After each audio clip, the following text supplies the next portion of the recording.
Mas eu estava em um avião no leste, há alguns anos atrás, e o homem sentado do outro lado, oposto a mim, era o prefeito de Charlotte, Carolina do Norte. O nome dele era John Belk. Algum de vocês provavelmente o conheceu. E havia um homem bêbado lá, e ele levantou de sua poltrona 2 ou 3 vezes. Ele estava incomodando todo mundo com o que ele estava fazendo. Ele estava dando tapinhas na aeromoça e a beliscando quando ela passava. E todos estavam chateados com ele. E finalmente John Belk disse: "Você sabe quem é que está sentado aqui?" E o homem disse: "Não, quem?" Ele disse: "É Billy Graham, o pregador." O homem disse: "Não me diga." Ele se virou para mim e disse: "Toca aí." Ele disse: "Seus sermões realmente me ajudaram."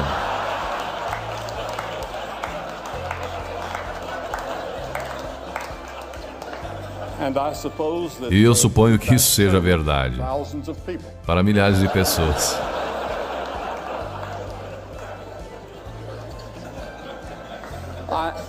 Eu sei como vocês estão vislumbrando o futuro e como ouvimos um pouco dele aqui hoje.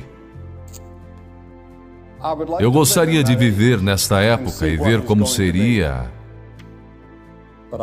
mas não irei, porque já tenho 80 anos, este é o meu 80º ano, e eu sei que meu tempo é curto. Eu tenho flebite em ambas as pernas no momento, e foi por isso que eu precisei de uma pequena ajuda para subir aqui, porque eu tenho o mal de Parkinson adicionado a isso, e alguns outros problemas que eu não falarei sobre isso. Mas esta não é a primeira vez que tivemos uma revolução tecnológica. Nós tivemos outras, e há uma sobre a qual eu quero falar. Em uma geração, a nação do povo de Israel teve uma mudança tremenda e dramática que os tornou uma grande potência do Oriente Médio. Um homem chamado Davi subiu ao trono, e o rei Davi se tornou um dos grandes líderes da sua geração. Ele era um homem de grande liderança. Ele tinha o favor de Deus com ele. Ele era um brilhante poeta, filósofo, escritor, soldado, com estratégias em combates e conflitos, até hoje estudadas por nós. Mas cerca de 2 séculos antes de Davi, os hititas haviam descoberto o segredo da fundição e processamento do ferro. E lentamente essa técnica se espalhou, mas eles não permitiam que os israelitas aprendessem ou tivessem qualquer acesso. Mas o rei Davi mudou tudo isso e ele introduziu a idade do ferro a Israel. A Bíblia diz que Davi construiu grandes depósitos de ferro, sobre quais arqueólogos descobriram na Palestina dos dias atuais existir evidências daquela geração. Agora, ao invés de ferramentas rudimentares, feitas de madeira e pedra, Israel agora tinha arados de ferro, foices, enxadas, armas militares. E no curso de uma geração, Israel foi completamente transformada. A introdução do ferro, de certa forma, teve um impacto um pouco parecido com o que o microchip teve na nossa geração.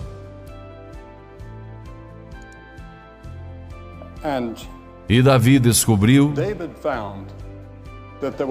que havia muitos problemas que a tecnologia não podia resolver, ainda havia muitos problemas sem solução, e eles ainda estão conosco e vocês ainda não os solucionaram, e eu não ouvi ninguém aqui falar sobre isso.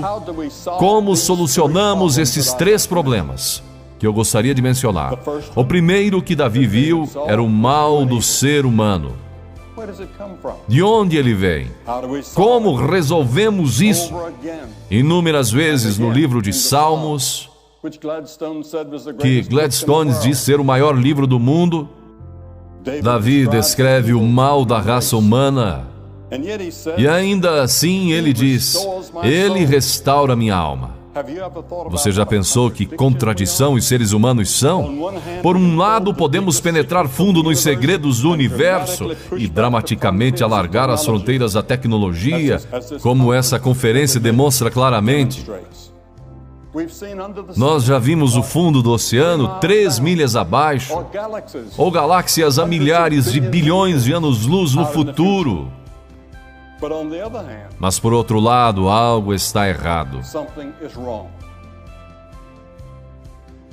Nossos navios de guerra, nossos soldados, estão numa fronteira agora, quase prestes a entrar em guerra com o Iraque. Agora, o que causa isso? Porque temos essas guerras a cada geração e em toda parte do mundo, e revoluções. Não conseguimos nos dar bem com as outras pessoas. Nos achamos paralisados nas garras de hábitos autodestruidores que não podemos quebrar. Racismo, injustiça e violência assolam o mundo, trazendo uma colheita trágica de dor e morte. Mesmo os mais sofisticados entre nós parecem impotentes para quebrar esse círculo. Eu gostaria de ver a Oracle solucionar isso. Ou alguns outros gênios tecnológicos trabalharem nisso. Como mudamos o homem, de forma que ele não minta ou trapaceie e que nossos jornais não estejam cheios de histórias de fraudes nas empresas ou nos trabalhos, ou atletismo ou em qualquer outra área. A Bíblia diz que o problema está em nós, dentro de nossos corações e almas. Nosso problema é que estamos separados do nosso Criador, que chamamos de Deus, e precisamos ter nossas almas restauradas. Algo que apenas Deus pode fazer. Jesus disse: porque do coração procedem os maus pensamentos, prostituição, adultério, furtos, morte, falso testemunho, blasfêmia. O filósofo britânico Bertrand Russell não era um homem religioso, mas ele disse: é no nosso coração que o mal está, e é de nossos corações que ele deve ser arrancado. Albert Einstein, eu estava conversando com alguém quando palestrava em Princeton, e encontrei com o Sr. Einstein. Ele não tinha um diploma de doutor porque ele disse que ninguém estava qualificado para lhe dar um. Mas ele disse essa frase. Ele disse: é mais fácil desnaturar plutônio do que desnaturar o mal do espírito do homem. E eu sei que muitos de vocês pensaram sobre isso e se intrigaram com isso. Vocês viram pessoas pegarem avanços tecnológicos benéficos, como a internet, que ouvimos a respeito hoje à noite, e distorcê-los em algo corruptor. Vocês viram pessoas brilhantes criarem vírus de computador que fazem cair sistemas inteiros. O bombardeio da cidade de Oklahoma foi simples tecnologia, horrivelmente usada. O problema não é a tecnologia.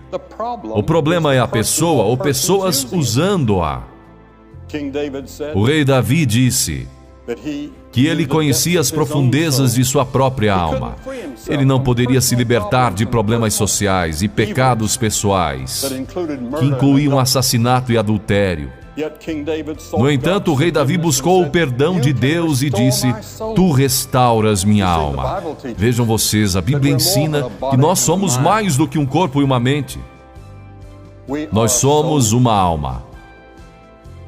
E existe algo dentro de nós que vai além do nosso entendimento.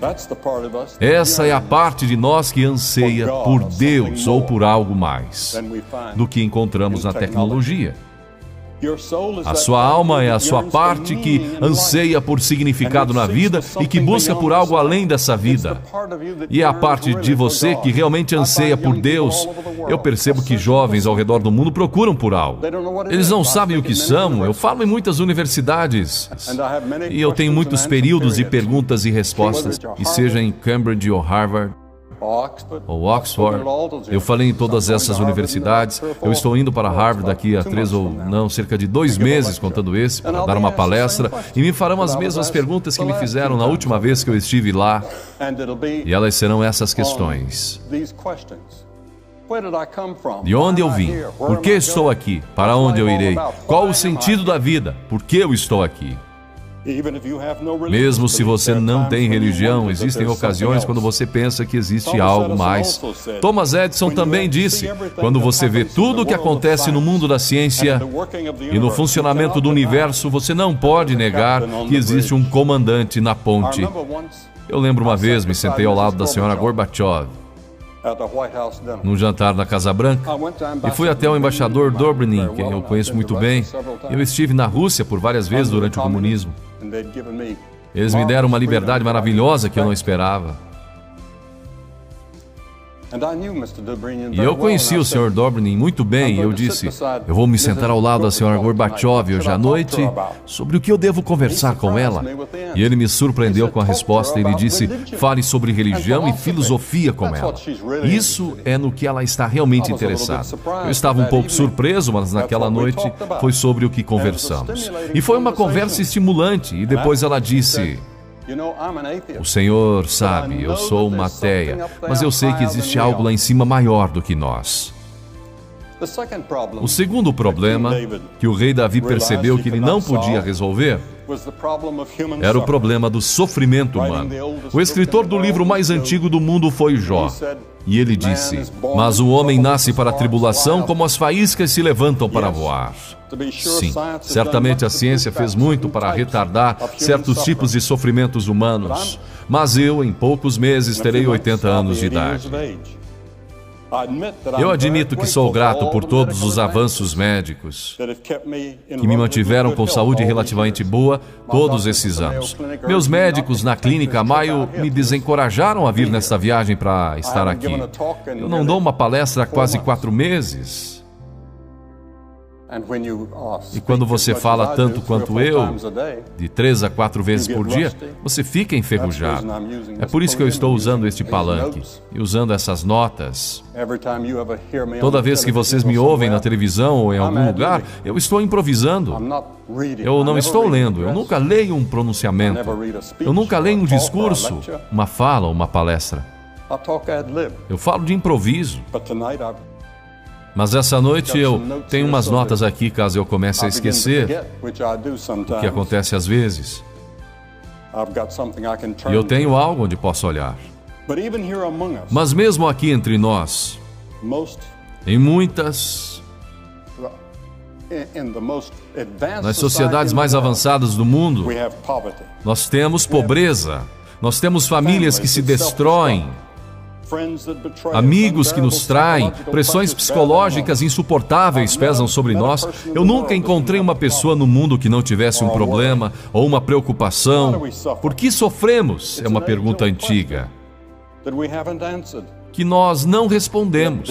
No entanto, Davi mais uma vez disse que ele iria se voltar para Deus. Ele disse: o Senhor é o meu pastor. O último problema que Davi sabia que ele não podia resolver era a morte. Muitos comentaristas dizem que a morte é um assunto proibido na nossa geração. A maioria das pessoas vivem como se elas nunca fossem morrer. A tecnologia projeta o mito do controle sobre a nossa mortalidade. Nós vemos pessoas em nossas telas de cinema. Marilyn Monroe é tão bonita nas telas como ela era pessoalmente, e muitos jovens pensam que ela ainda está viva. Eles não sabem que ela está morta. Ou Clark Gable, ou quem quer que seja, as velhas estrelas, elas voltam a viver. E elas são tão maravilhosas naquela tela como eram pessoalmente. Mas a morte é inevitável. Há algum tempo atrás eu falei em uma sessão adjunta do Congresso, ano passado, e nós nos reunimos naquela sala, a sala das estátuas. Mais ou menos 300 delas estavam lá. E eu disse: existe uma coisa que temos em comum nessa sala. Todos nós juntos, republicanos ou democratas, ou qualquer outro. Eu disse: todos nós iremos morrer. E nós temos isso em comum com esses grandes homens do passado que estão nos olhando do alto. E é frequentemente difícil para os jovens entender isso. É difícil para eles entenderem que eles irão morrer. Assim como o escritor do livro de Eclesiastes escreveu, ele disse: há tempo para todo propósito debaixo do céu, há tempo de nascer e tempo de morrer. E eu estive junto ao leito da morte de muitas pessoas famosas, as quais vocês reconheceriam. Eu falei com elas. Eu as visitei em seus momentos de agonia, quando elas estavam morrendo de medo. No entanto, alguns anos antes, a morte nunca havia passado pelas suas cabeças. Eu falei com uma mulher semana passada, cujo pai era um médico famoso. Ela disse que ele nunca pensava em Deus, nunca falava sobre Deus e não acreditava em Deus. Ele era ateu. Mas ele disse, quando ele estava para morrer, ele sentou-se do lado da cama um dia e perguntou à enfermeira se ele poderia ver o capelão. E pela primeira vez na vida dele, ele disse que ele iria pensar no inevitável e sobre Deus. Existiria um Deus? Há alguns anos atrás, um estudante universitário me perguntou: qual é a maior surpresa da sua vida?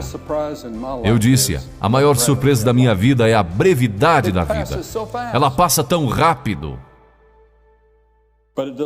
Mas não precisa ter que ser dessa maneira. Wernher von Braun, após o término da Segunda Guerra Mundial, concluiu: a ciência e a religião não são antagônicas. Pelo contrário, elas são irmãs. Ele colocou isso a nível social. Eu conhecia bem o Dr. Von. E ele disse: falando por mim mesmo, eu posso apenas dizer que a grandiosidade do cosmos serve apenas para confirmar uma crença na certeza de um Criador. Ele também disse: em nossa busca para conhecer a Deus, eu vim a crer que a vida de Jesus Cristo deve ser o foco de nossos esforços e inspiração. A realidade dessa vida e da ressurreição dele é a esperança da humanidade. Eu falei várias vezes na Alemanha, na França e em diferentes partes do mundo. 105 países onde tive o privilégio de falar. E um dia me convidaram para visitar o chanceler Adenauer, que era visto como um fundador da Alemanha moderna desde a guerra. E ele uma vez disse para mim: jovem, ele disse, você acredita na ressurreição de Jesus Cristo? Eu disse: Senhor, eu acredito. Ele disse: eu também. Ele disse: quando eu der baixa, eu vou gastar meu tempo escrevendo um livro sobre por que Jesus Cristo ressuscitou e por que é tão importante acreditar nisso. Em uma de suas peças, Alexander Solzhenitsyn descreve um homem morrendo que diz para aqueles reunidos ao redor da sua cama: o momento que é terrível para sentir arrependimento é quando alguém está morrendo. Como alguém deve viver para que não tenha arrependimento na hora da morte? Blaise Pascal fez exatamente essa pergunta na França no século XVII. Pascal foi chamado de arquiteto da civilização moderna. Ele era um cientista brilhante, nas fronteiras da matemática, mesmo quando adolescente. Ele é visto por muitos como o fundador da teoria da probabilidade e o criador do primeiro modelo de um computador. E é claro que todos vocês estão familiarizados com a linguagem do computador que leva o nome dele. Pascal explorou em profundidade nossos dilemas humanos, do mal, sofrimento e morte. Ele estava espantado com o fenômeno que temos considerado, que as pessoas podem alcançar graus extraordinários na ciência, artes e empreendimentos humanos, e ao mesmo tempo estão cheias de raiva, hipocrisia e têm ódio de si mesmas. Pascal nos via como uma mistura impressionante de gênio e engano próprio. Em 23 de novembro de 1654, Pascal teve uma experiência religiosa profunda. Ele escreveu essas palavras no seu diário: eu me submeto completamente a Jesus Cristo, meu Redentor. Um historiador francês disse, 2 séculos mais tarde: raramente um intelecto tão grande se submeteu com tanta humildade à autoridade de Jesus Cristo. Pascal veio a crer não somente que o amor e a graça de Deus podiam nos trazer de volta à harmonia, mas ele creu que seus pecados e falhas poderiam ser perdoados e que quando ele morresse, ele iria para um lugar chamado céu. Ele experimentou isso de uma maneira que foi além da observação científica e da razão. Foi ele que criou o tão conhecido ditado: o coração tem razões que a própria razão desconhece. Igualmente bem conhecida é a aposta de Pascal. Essencialmente ele disse isso: se você aposta em Deus e se abre para o seu amor, não terá perdido nada, mesmo se estiver errado. Mas se você apostar que Deus não existe, então você pode perder tudo nesta vida e na vida por vir. Para Pascal, conhecimento científico se empalidecia diante do conhecimento de Deus. O conhecimento de Deus ia muito além que qualquer coisa que passara pela mente dele. Ele estava pronto para encontrar Deus quando ele morreu com 39 anos. O rei Davi viveu até os 70 anos, um longo tempo na sua era. Mas ele também teve que encarar a morte. E ele descreveu essas palavras: ainda que eu andasse pelo vale da sombra da morte, não temerei mal algum, porque tu estás comigo. Essa foi a resposta de Davi para os 3 dilemas: do mal, sofrimento e morte.